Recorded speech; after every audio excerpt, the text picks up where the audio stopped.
Traders point நண்பர்களுக்கு சிறப்பு வணக்கம். நம்ம டிஸ்க்ளைமர் எடுத்துக்கிறோம். நம்ம செபி ரிஜிஸ்டர் அட்வைசர் அறிவோ கிடையாது. நம்ம இங்கே பேசக்கூடியது எல்லாமே தகவலாக மாத்திரமே பார்க்கப்பட வேண்டும். இது யாருக்கும் முதலீடு சம்பந்தமாகவோ பங்குகளை வாங்கவோ விற்கவோ நம்ம எந்த ஆலோசனையும் கொடுக்கப்படல. எல்லா தொழிலும் ரிஸ்க் இருக்கும். ரிஸ்க் புரிஞ்சுட்டு எச்சரிக்கையோட தொழில் செய்யும்போது எல்லாமே நல்லா இருக்கும். நம்ம ஆதரிக்கிற அனைத்து நல்ல உள்ளங்களுக்கும் நன்றி. வளமுடன் வாழ்க. நண்பர்களே, என்எம்டிசி 2024-25க்கான Q1 ரிசல்ட் அனௌன்ஸ் பண்ணியிருக்காங்க. நம்ம இந்த ஸ்டாக் எடுத்து அனலைஸ் பண்ணுவோம். சப்சிக்வெண்ட் குவார்ட்டருக்கு என்ன வாய்ப்பு இருக்குங்கிறதுக்கான ஒரு தேடுதல் முயற்சி. ட்ரெண்ட் லைனை பொறுத்த வரைக்கும் இவங்க ஸ்ட்ராங் பெர்ஃபார்மர் அண்ட் ரேடாரில் இருக்காங்க. ஹை ஃபினான்ஷியல் ஸ்ட்ரென்த் இருக்குது. அஃபோர்டபிலிட்டி, வேல்யூஷன், டெக்னிக்கலாக மூமெண்டம் வந்து இப்போ நியூட்ரலில் போயிட்டு இருக்கு. அனாலிசிஸ்ட் பிரைஸ் டார்கெட் 246 அப்படிங்கிற லெவலில் டார்கெட் அப்சைட் பண்ணியிருக்காங்க. நம்ம இந்த வீடியோ ரெக்கார்ட் பண்ணக்கூடிய இந்த தருணத்தில் 218க்கு ட்ரேட் ஆகிட்டு இருக்கு. ஃபண்டமெண்டலாக நம்ம பார்த்தோம்னா ஹை சால்வன்சி பொசிஷன் மெயின்டைன் பண்ணிட்டு இருக்காங்க. அதே மாதிரி return high rate of return எடுக்கிறாங்க. டெப்ட் வந்து வித் இந்த தியரிட்டிக்கல் லிமிட்டில் தான் இருக்குது. பிஇ அண்ட் பிபிஏ பொறுத்த வரைக்கும் இது சப்சிக்வெண்ட்டுக்காக க்ரோத் ஆப்பர்ச்சுனிட்டி இருக்குங்கிறது தான் நம்மளுடைய புரிதல். கன்செஷனஸ் ரெக்கமெண்டேஷன்ஸை பொறுத்த வரைக்கும் 19 அனாலிசிஸ்ட் 8 பேர் பை சொல்லியிருக்காங்க, 3 பேர் ஹோல்டு சொல்லியிருக்காங்க, 8 பேர் வந்து செல் சொல்லியிருக்காங்க. குவார்டர்லி ஃபினான்ஷியல் பெர்ஃபார்மன்ஸை நம்ம அனலைஸ் பண்ணும்போது இயர் ஆன் இயர், அதாவது ஜூன் 2024 ஜூன் 2023 கம்பேர் பண்ணும்போது நெட் ப்ராஃபிட் 19.3% இன்க்ரீஸ் ஆயிருக்கு. ரெவென்யூ 1.6% இன்க்ரீஸ் ஆயிருக்கு. Q2Q கம்பேர் பண்ணும்போது கிட்டத்தட்ட ரெவென்யூ வந்து 1600 கோடி ரூபா குறைஞ்சிருக்கு. ஆனால் நெட் ப்ராஃபிட் வந்து 500 கோடி ரூபாய்க்கு இன்க்ரீஸ் ஆயிருக்கு. அதனால இபிஎஸ் உடைய லெவல் 6.7 லெவலில் இருக்கு. எம்எஃப்ஓ பொறுத்த வரைக்கும் வந்து 0.15% ஹோல்டிங் இன்க்ரீஸ் பண்ணியிருக்காங்க. அதே மாதிரி எஃப்ஏஎஸும் 0.16% ஹோல்டிங் இன்க்ரீஸ் பண்ணியிருக்காங்க. நம்ம இப்போ வந்து இந்த இபிஎஸ் தகவல்களை நம்மளுடைய எக்ஸல் ஃபார்மேட்டில் நம்ம போட்டுட்டோம்.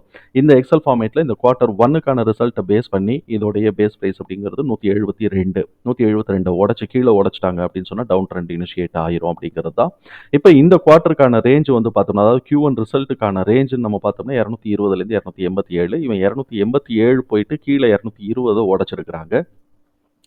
கீழே 220 உடச்சிட்டாங்க. 214 நெக்ஸ்ட் அதுக்கு அடுத்த டிடிஎம் நெக்ஸ்ட் குவார்ட்டர் செகண்ட் குவார்ட்டருக்கான டிடிஎம்மோட ரேஞ்ச் வந்து 271 டு 214. அப்போ 214 உடச்சிட்டாங்க அப்படின்னு சொன்னாக்க இந்த டிடியை தூக்கி நம்ம வந்து இங்கே போடும்போது தான் நமக்கு வந்து சப்போர்ட் ரேஞ்ச் நமக்கு கிடைக்கும். சப்போர்ட் ரேஞ்ச் வந்து 186லேருந்து 202 வரைக்கும் நம்ம வந்து கணக்கில் எடுத்துக்கலாம். ஸோ இப்போ 186, 192 அண்ட் 202 இந்த ரேஞ்ச் எடுத்துக்கலாம். இந்த ரேஞ்சிலேருந்து வரும்போது நமக்கு வந்து என்ன ஆகும் அப்படின்னு சொன்னால் 270 நம்ம வந்து ஃபஸ்ட்டு ஒரு ரெசிஸ்டன்ஸாக ஆக்ட் ஆகிறதுக்கு வாய்ப்பு இருக்குது.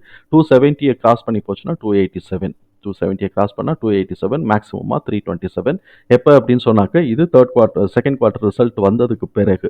ஸோ இப்போ இந்த குவார்ட்டரில் வரும்போது நமக்கு வந்து திருப்பி வரும்போது 271 தான் மேக்ஸிமம். அதுக்கு நடுவில் 253 இருக்குது. இது எல்லாத்தையுமே நம்ம சார்ட்டில் மார்க் பண்ணியிருக்கிறோம்.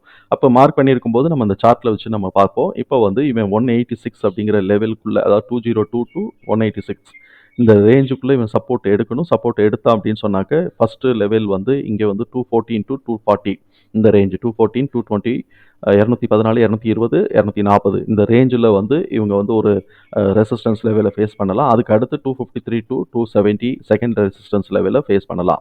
இவன் இதையும் உடச்சி தேர்ட் குவார்ட்டர் ரிசல்ட்டெல்லாம் வந்து இவங்களுக்கு வந்து ஃபர்ஸ்ட் குவார்ட்டர் ரிசல்ட்டும் செகண்ட் குவார்ட்டர் ரிசல்ட்டும் கொஞ்சம் கம்மியாக வருது. தேர்ட் குவார்ட்டர் ரிசல்ட்லேருந்து கூட வருது. அப்படிங்கும்போது இவன் வந்து செகண்ட் குவார்ட்டர் ரிசல்ட் அனௌன்ஸ் பண்ணினதுக்கு பிறகு இவன் மேலே ஏறணும்னு உடச்சி அதை எஸ்டிமேஷனை பீட் பண்ணிச்சு ரிசல்ட் அப்படின்னு சொன்னாக்க மேலே உடச்சி போகிறான்னா 287 to 292 அப்புறம் 300 கிராஸ் பண்ணி போகிறதுக்கு வாய்ப்பு இருக்குது. அது அப்போதைக்கு அதை நம்ம பார்த்துக்கலாம்.